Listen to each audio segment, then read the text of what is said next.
राजपाल ले एक बार भाई एक बार ले राजपाल राजपाल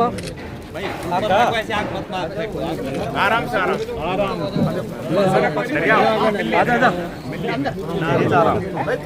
आराम से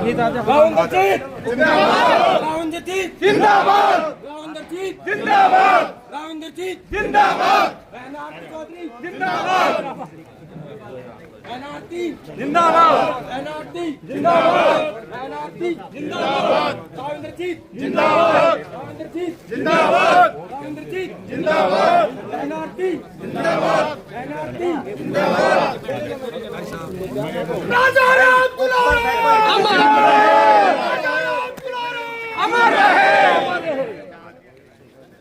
पंचायती हमारे दो कभी न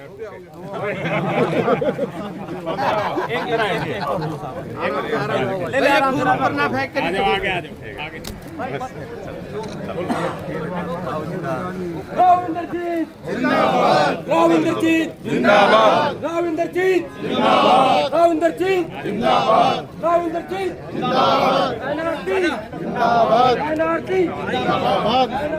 जिंदाबाद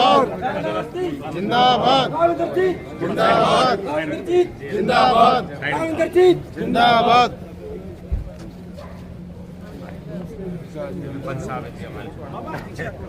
ये हमारे कप्तान साहब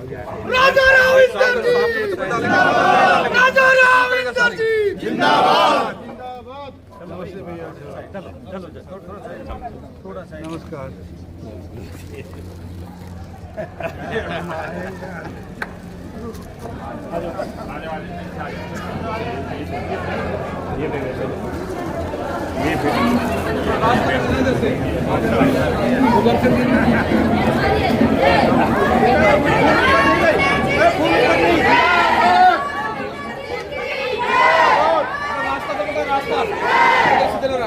फोटो एक फोटो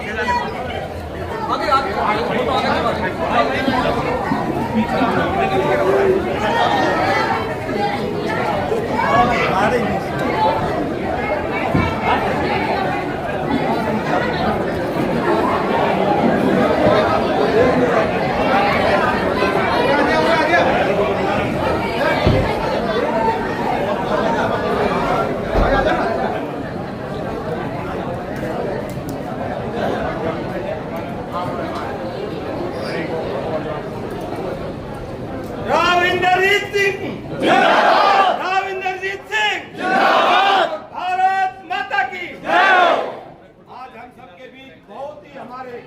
लोकप्रिय नेता और मैं कहूँ राजनीति के वट वृक्ष जो इस क्षेत्र की आन बान शान, जिन्होंने एक राजनीति के अंदर ऐसी ईमानदारी की पहचान बनाई जो लंबी राजनीति तक लगातार हमारे स्वर्गीय राव वीरेंद्र जी इनके पिताश्री पहले हरियाणा के मुख्यमंत्री रहते हुए और आज तक राव साहब ने जो पहचान बनाई है हिंदुस्तान में किसी नेता ने नहीं पहचान बनाई। एक भी बगैर दाग की राजनीति और जो कहते हैं वो करते हैं और कहते हैं वही करते हैं। आपको बताओ कोई अंतर नहीं इनकी कार्यशैली के अंदर। ऐसी महान विभूति, ऐसे हमारे महान नेता हम सबके बीच आज मुबारका गांव में हमारे चाय के कार्यक्रम राव साहब ये लोग वो है कोई आमंत्रित रही है, विशेष लोग हैं आपको बताऊं, लेकिन ज्यादा है आपके गांव से ही लोग इतने आ जाते हैं बस पूछो मत। लेकिन आपने पाबंद कर दिया था भाई चाय पर है कोई 150 100 आदमी अपने ऐसे हो तो बुलाना नहीं। आपके नाव से मैं कहता हूँ लाइन लग जाती है वहां से लेकर के यहाँ तक बहुत लोग ये चाहते हैं चेहरा। अरे पहचान है वास्तव में इनकी देन है आज हरियाणा सरकार जो इतने बहुमत से पूरे अहिरवाल एक भी सीट 5 जिलों में नहीं आ रही हमने जहाँ गुड़गांव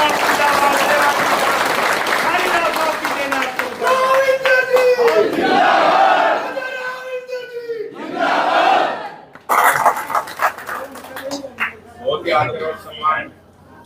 मिस्र के आन बान और शान राव इंद्रजीत सिंह जी, मैं तो इनके चरणों में अपनी शरण ले ली है।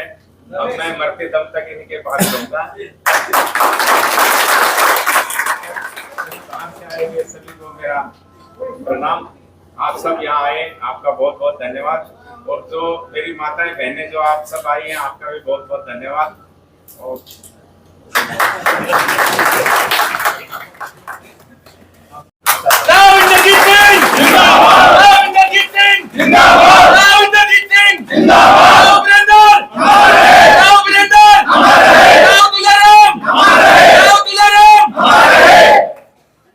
हमारी पार्टी के अध्यक्ष रहे जयराम जी, हमारी पार्टी के सेक्रेटरी रहे मनीष मित्तल जी, हमारे पुराने साथी दल यहाँ पर जो मंचासीन है, और गुम्हार का गांव की आई हुई सरदारी माताओं बहनों दोस्तों,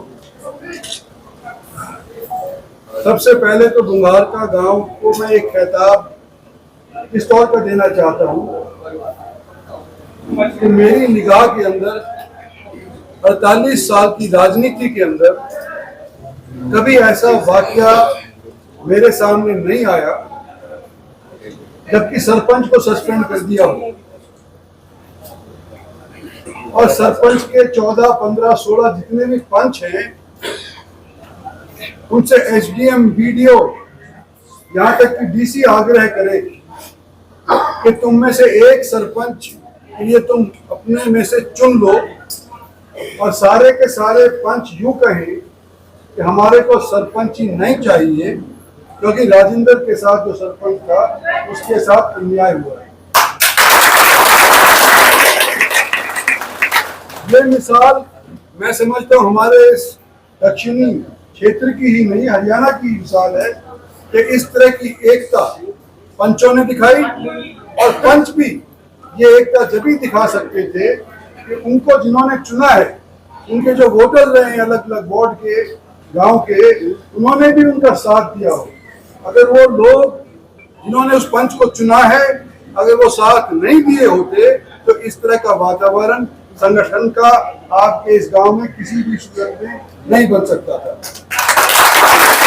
मैं इस गांव की सरदारी का, माताओं बहनों का ये कहना चाहता हूं कि आपने हमारे इस क्षेत्र के संगठन के तौर के ऊपर मस्तिष्क के ऊपर एक टीका लगाया है, और आपका मैं धन्यवाद करता हूं। और मैंने सोचा जब गांव ने एक तरफाई तौर के ऊपर कहा कि भाई राजेंद्र सिंह हमारा सरपंच रहना चाहिए, तो मैंने कहा इसको तवज्जो देने के लिए, इसको आशीर्वाद देने के लिए, अगर मेरी उम्र का तकाजा माना जाए तो इसको इसका मोरल बूस्ट करने के लिए मैंने यहाँ पर आकर के चाय पीनी मंजूर करी। और जिन लोगों ने मेरा स्वागत किया, पुराने साथी जिन्होंने स्वागत किया, जो लोग मेरे साथ आए आज के दिन, उन सब ने ये देखा कि आज के दिन हमारे पुराने साथी भी यहाँ पर इकट्ठे हुए हैं, और इस अवसर का मौका का फायदा उठाते हुए मैं उन साथियों का भी जो बुंगारका के नहीं है, जो बाहर से आए हैं लेकिन मेरे समर्थक रहे हैं, किसी भी जाति के हों, उन सबको भी मैं यूं कहना चाहता हूं कि आज के दिन जयराम जी ने मेरी बड़ी तारीफ कर दी। इंद्रजीत सिंह की वजह से यहाँ से हो गया, सब जीत गए, लेकिन वास्तविकता ये है कि अगर पब्लिक मेरे साथ नहीं हो तो मैं जीरो। पब्लिक ने मेरे को पिछले 45 साल के अंदर सराहा है, और मैंने भी अपनी तरफ से ये प्रण लिया है कि जो भी ताकत मेरे को पब्लिक के मार्फत से मिली है उस ताकत को मैं अपने निजी स्वार्थ के लिए इस्तेमाल नहीं करूंगा। और यही सीख मैंने अपनी बेटी को भी दी है, और जिस तरह से ये आज के दिन मेहनत कर रही है, मेरा तो उम्र का तकाजा है, 75 साल का हो गया, इतना भागदौड़ी नहीं कर सकता, लेकिन मेरी बेटी भी उसी राह के ऊपर चल रही है, और मुझे उम्मीद है कि इलाके की तरक्की के लिए आप लोगों का साथ उसके साथ भी मिलता रहेगा।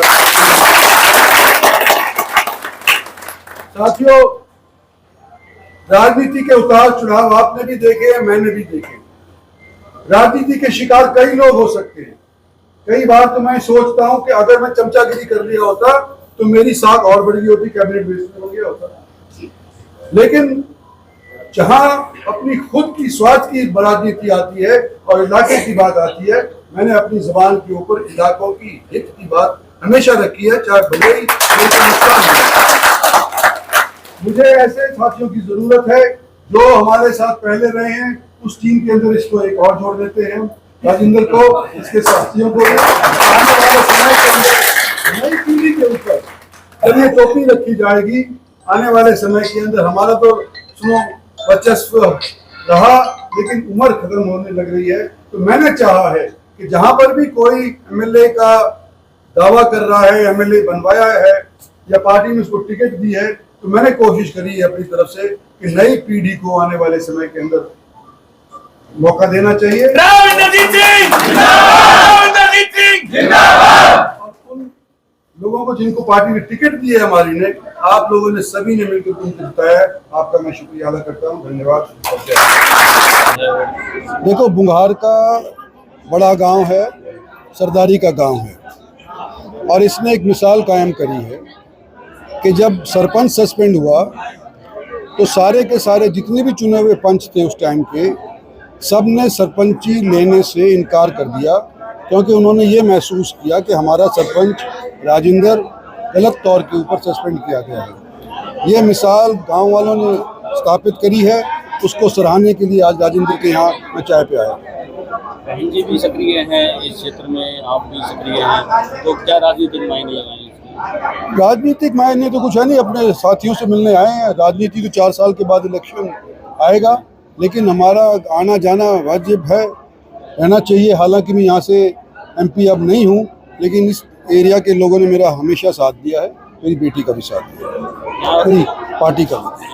यहाँ के जो पूर्व मंत्री हैं वो श्रेय लेते हैं हर चीज़ में कि भाई मैंने ही सारा काम करवाया, मेडिकल कॉलेज मैंने बनवाया है, इस बारे में क्या? देखो, पार्टी ने करवाया है, ये तो सारे के सारे पार्टी के आदेश के ऊपर करवाए जा रहे हैं, सब ने जोर लगाया है।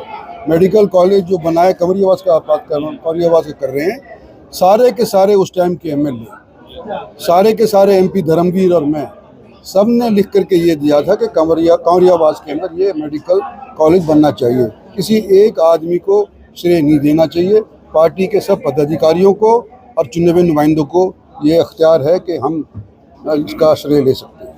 ये बहन जी ने यहाँ पर अल्ट्रासाउंड की सुविधा की है, लेकिन कुछ कमियाँ अभी डॉक्टर नहीं है, तो उस बारे में क्या सरकार? देखो, कुछ 700-800 डॉक्टर तो उन्होंने तैनात किए ही हैं, नए भर्ती किए हैं, आगे भी और भी करेंगे। और मैं उम्मीद ये करता हूँ कि जल्द ही ये जो कमी है डॉक्टरों की है, नर्सिस की है, मशीनरी की है, वो पूरी हो जाएगी। मेनली जो मशीन 1 करोड़ की अभी दी है, उसको चलाने के लिए भी डॉक्टर नहीं हो सकते। हाँ भैया, कमी है, मैं मान रहा हूँ कि डॉक्टरों की कमी है, लेकिन कुछ तैनात कर चुके हैं, कुछ नए भर्ती करने और बाकी हैं, पूरी हो जाएगी। Thank you.